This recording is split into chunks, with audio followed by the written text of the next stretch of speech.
নামে মাইমা তারিস। আমি হচ্ছে শিশুতে রিসার্চ ইন্টার্ন হিসাবে কাজ করছি।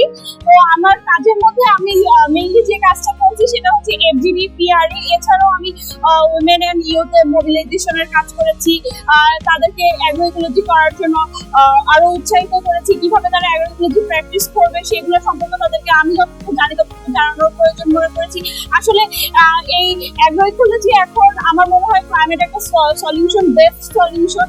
কারণ হচ্ছে আমাদের যে কার্বন ইমিশনটা হয় সেটা মূলত এই ফিল্ড থেকে বেশি আসে। তো আমরা আসলে গ্রামের মহিলা সহ গ্রামের আরো যারা পুরুষ সদস্য হোক, যেভাবে হোক, আমরা তাদের কাছে এই মেসেজটা পৌঁছানোর চেষ্টা করেছি যে আমরা যদি ফার্টিলাইজার, যেগুলো কেমিক্যাল ফার্টিলাইজার আছে, পেস্টিসাইড আছে, সেগুলো বাদ দিয়ে আমরা তাদেরকে বায়ো পেস্টিসাইড ইউজ করার যে কথাটা বলেছি, যার কারণে আমাদের একদিকে মাটি বাঁচছে, পরিবেশ বাঁচছে, এবং এটা হচ্ছে অ্যাগ্রোইকোলজির একটা বড় হচ্ছে পার্ট হিসাবে আমি মনে করি।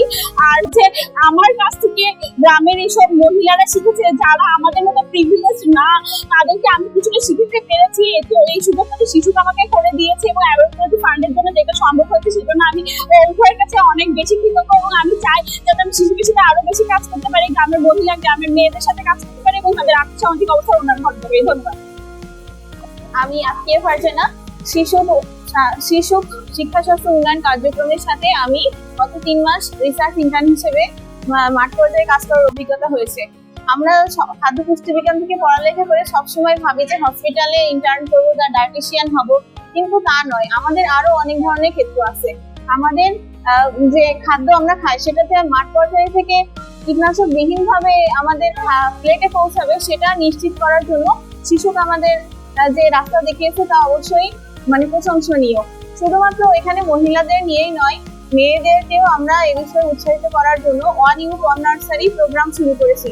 তাদেরকে বুঝিয়েছি যে শুধুমাত্র মারাই কেন করবে, তোমরাও কিছু করো। জলবায়ু পরিবর্তনের এই যে বর্তমান বিরাট চ্যালেঞ্জ আমাদের সামনে আসছে, সেটার জন্য আমাদেরকে গ্রাম থেকে শুরু করে শহর সব জায়গায় সমানভাবে কাজ করতে হবে। এর জন্য আমাদের বাড়ির মেয়েরা, মহিলারা সবার আগে এগিয়ে আসছে।